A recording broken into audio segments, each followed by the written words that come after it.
Assalamualaikum warahmatullahi wabarakatuh. Sahabat energi kolbu, hari ini kita menyelami sebuah kisah luar biasa. Bukan hanya kisah tentang mukjizat, tapi tentang keimanan, kesabaran, dan pertolongan Allah yang datang di saat paling menentukan. Ini adalah kisah saat laut terbelah.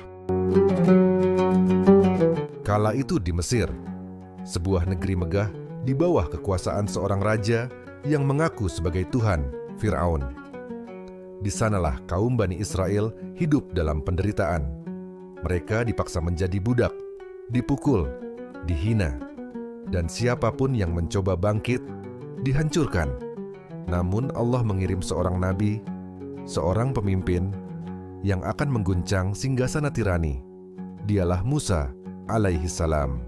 Ketika wahyu datang, Musa diperintahkan untuk berdiri di hadapan Fir'aun dan berkata, "Lepaskan Bani Israel, mereka bukan milikmu, mereka adalah hamba Allah."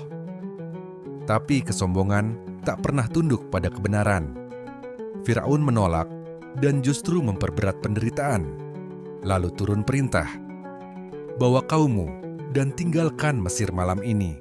Malam itu, di bawah langit yang gelap, Nabi Musa memimpin ribuan orang menyusuri padang pasir. Namun Fir'aun tidak tinggal diam.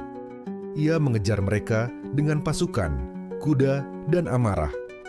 Sampailah mereka di tepi Laut Merah. Di depan, air yang tak mungkin diseberangi. Di belakang, suara derap pasukan mendekat.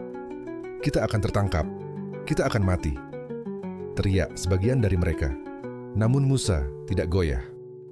Lalu ia berkata kepada kaumnya, "Kalla, innama iya Rabbi sayahdin." Sekali-kali tidak. Tuhanku bersamaku. Dia akan menunjukkan jalan. Lalu ia memukulkan tongkatnya ke laut. Dan laut pun terbelah. Dua dinding air yang menjulang tinggi membentuk jalan yang kering di tengah laut.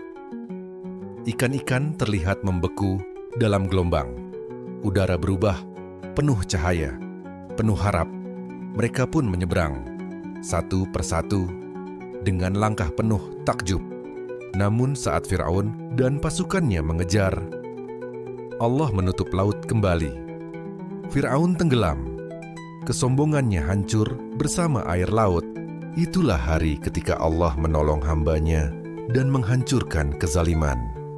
Hari itu dikenal dalam sejarah sebagai Hari Asyura.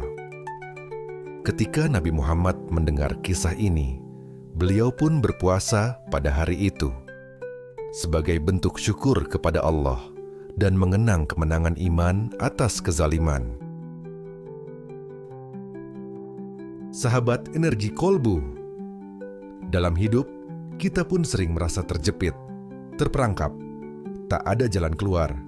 Tapi yakinlah, bersama kesabaran dan tawakal, Allah akan membuka laut kehidupanmu. Jika kisah ini menyentuh hatimu, jangan lupa untuk klik like, bagikan video ini, dan subscribe agar semakin banyak orang yang bisa mengambil hikmah dari kisah-kisah cahaya seperti ini. Sampai jumpa di kisah selanjutnya, hanya di Energi Kolbu. Wassalamualaikum warahmatullahi wabarakatuh.